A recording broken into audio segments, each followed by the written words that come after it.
portofolio ini kami sempat mendapat itu sifatnya umum dalam artian memang secara kerangka inilah yang dimaksud portofolio seperti ini. Tapi kita akan memperdalam nanti menggunakan jadi bahasa pemrograman itu coding dan seterusnya nanti kita akan belajar banyak. Nah, sedikit saja sebenarnya apa yang secara garis besar yang kita sebut portofolio. Portofolio ini sebenarnya adalah karya dari Bapak Ibu semua yang sudah didokumentasikan, baik itu sudah dipublikasikan atau termasuk di dalamnya bisa kalau diminta teman-teman membuatkan fasilitas status harian itu jika nanti ada pesan-pesan kemudian menampilkan aktivitas kegiatan itu juga bisa dimasukkan di dalam portofolio karya ini. Nanti kita akan perdalam masuk pada video saya. Lalu yang ketiga, beberapa aplikasi tambahan itu ada Flipbook HTML. Kemudian yang kedua ada AI yang kita menggunakan ini. Kemudian ini nanti akan kita bisa satu persatu. Sebab itu kegiatan ini bisa kita lakukan hanya satu kali ini. Sebab itu kita merencanakan tindakan kegiatan yang akan berlangsung dalam waktu 2 minggu. Pokoknya dalam waktu 2 minggu nanti bisa diagendakan. Saya tidak butuh waktu lama. Nanti besok sampaikan dulu yang Bapak Ibu sudah tahu mana-mana yang kita berikan ini publikasi, kemudian ini aksi nyata, lalu ini kemudian karya yang lain. Nanti Bapak Ibu, karena kita sudah dalam bidang pendidikan, maka portofolio kita adalah portofolio akademik. Nah, portofolio akademik seperti apa?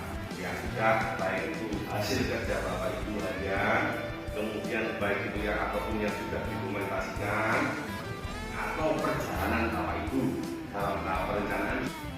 Saya yakin ini bukan asing bagi Bapak Ibu, tetapi nanti untuk memperdalam sehingga menghasilkan kualitas yang bagus itulah yang akan kita lakukan.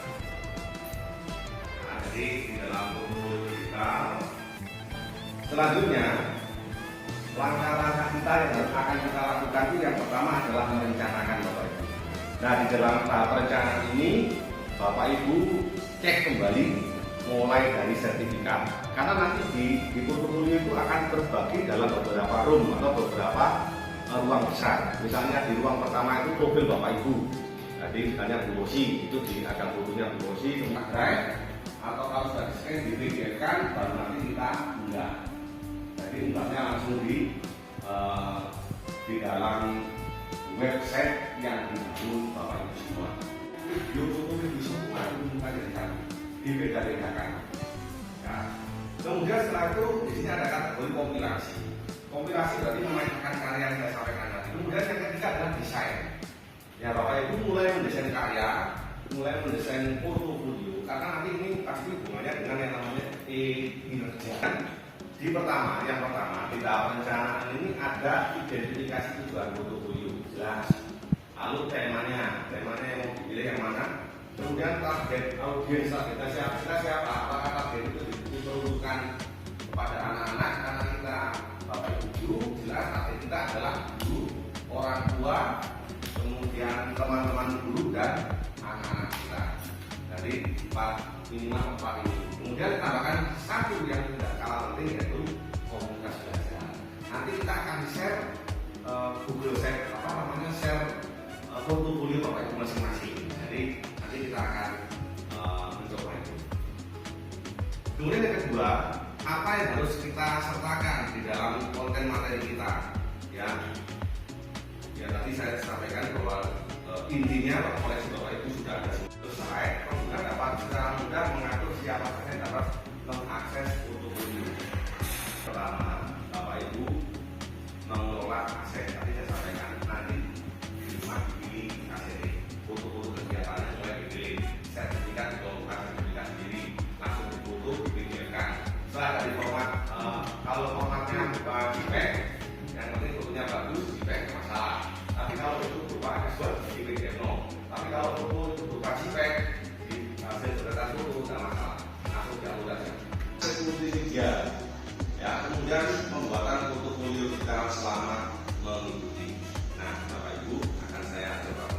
Nanti kita akan bareng-bareng memasukkan itu di dalam platform yang namanya perpustakaan digital. Setelah perpustakaan digital ini berdiri sendiri, kita akan masukkan perpustakaan digital ini ke dalam portofolio. Nah, itu yang menggunakan bahasa program. Oke. Ini yang menggunakan bahasa pemrograman. Dulu waktu di Pemda, kita nggak sampai sini mungkin ya. Nah, kemudian ada prestasi, terus kemudian ada karya Bapak Ibu. Modul itu masuk karya Bapak Ibu, modul dengan itu. Tuliskan aja apa. Terus kemudian artikelnya kalau ada penulis artikel tulis. Kemudian kalau sudah melakukan penelitian tulis, kalau nggak pernah ya baca. Kalau PTK masuk dalam waktu 3 tahun terakhir cantumkan itu masuk dalam kategori penelitian.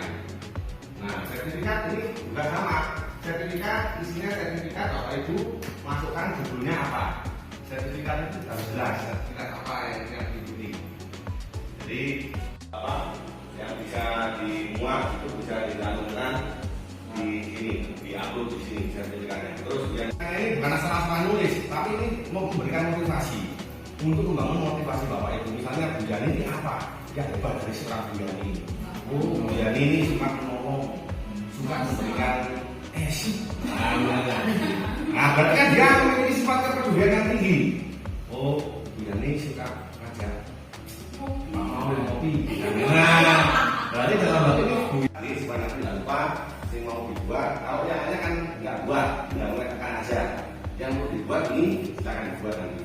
Buatnya supaya mudah, menggunakan apa terserah. Kalau dengan memberikan apresiasi itu kan sudah ibadah. Karena ini jalannya jauh, Ibu saya nggak bisa baca. Yang sudah kita lakukan, terus umpan balik, terus naik.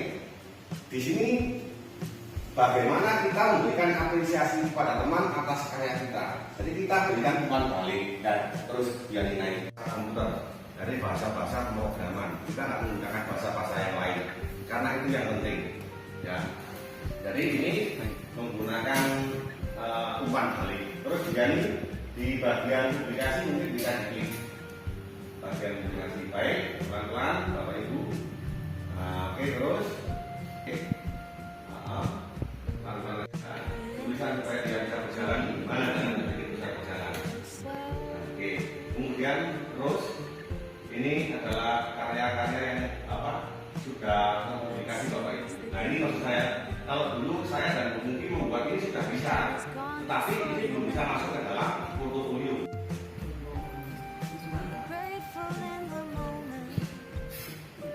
Silakan.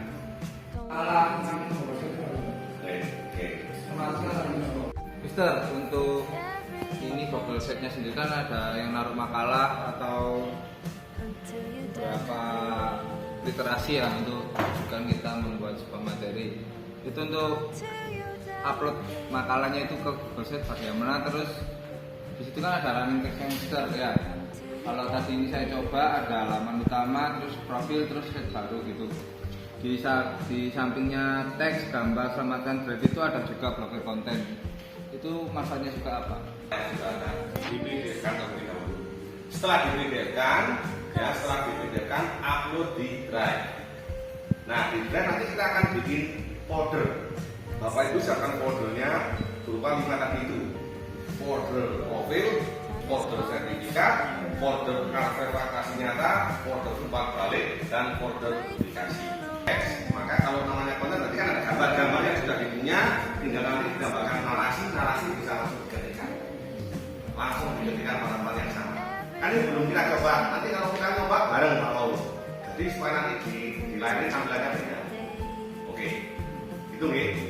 Oke. Materi hari ini sebenarnya berkaitan dengan dokumentasi dalam bentuk digital apapun, terutama yang sudah lihat dengan YouTube untuk upload di dalam aksi nyata ataupun hasil karyanya. Itu langsung otomatis atau link dengan yang sudah link dengan PMM, apakah otomatis langsung? Atau dibedakan, dikeluarkan dulu atau langsung dari YouTube itu langsung? Kalau kalian kan masuknya pribadi, ya. Kalau ini kan nanti masuk umum, jadi semua bisa lihat kayak ini tadi, semua bisa lihat dengan saya, semua bisa. Tapi kalau memang nggak bisa, hanya mandiri. Nanti linknya yang di YouTube itu yang diambil, di copy dulu. Maka kalau punya video belum diupload dulu, segera diupload. Mungkin nanti linknya diambil, nanti kita akan masukkan ke dalam yang sama dengan pertanyaan yang mau tadi, kita sematkan di kolom konten. Di sana nanti kita akan masukkan itu. Jadi linknya nanti sudah ada. Jadi setelah di-download, kemudian itu disimpan. Atau kalau ada mentahnya, tidak apa-apa, yang mentahnya dipakai. Tapi kalau misalnya mentahnya terlalu berat karena di TikTok itu mengurangi banyak, ya tidak apa-apa. Dari TikTok silakan diambil. Nanti di-download dulu, disimpan, baru di-upload. Berarti kalau menggunakan TikTok, videonya beda. Videonya hanya online di portofolio. Tapi kalau di YouTube kan langsung dua-duanya mengenai. Kopi Itu nanti diimput di sini. Itu kalau nggak mau berarti di embed. Nah di embed itu nanti kita akan menggunakan bahasa pemrograman. Jadi untuk ini sama masuk Google Pak. Ini kan sudah ada. Pilih judulnya apa, nama tulis profil, apa portofolio Ririn. Nah yang sudah boleh. Mungkin sih nama terus unik. Nah, nama judul apa? Google Sites. Google. Kita akan bangun. Bapak Ibu yang pilih yang kosongan aja supaya tidak pusing nanti. Nanti yang kosongan disediakan, kemudian windownya punya saya dibuka Bapak Ibu. Window saya dibuka, di sini tuliskan portofolio itu punya siapa? Ya, ini tulis saja di sini ketikkan portofolio yang coba. Ya, ada kolom bagian sini. Ini ada 1, 2, 3, 4. Bu Yani mau menampilkan berapa kolom di sini? Ini diisikan. Tapi yang pertama saya tuliskan tadi apa? Identitas. Kolomkan identitas. Oke, stop, cukup. Identitas, baru ke halaman berikutnya. Kursor aja, kursornya di sini pilih. Berapa buku yang ditampilkan? Kalau 2 pilih 2, kalau 3 pilih 3. Cukup. Halaman ketiga, kasih apa? Aplikasi, tulis.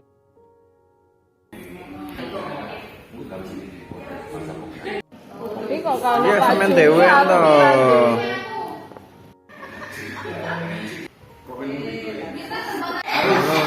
Ya, terus nih. Disimpan di pen. Oke, wis.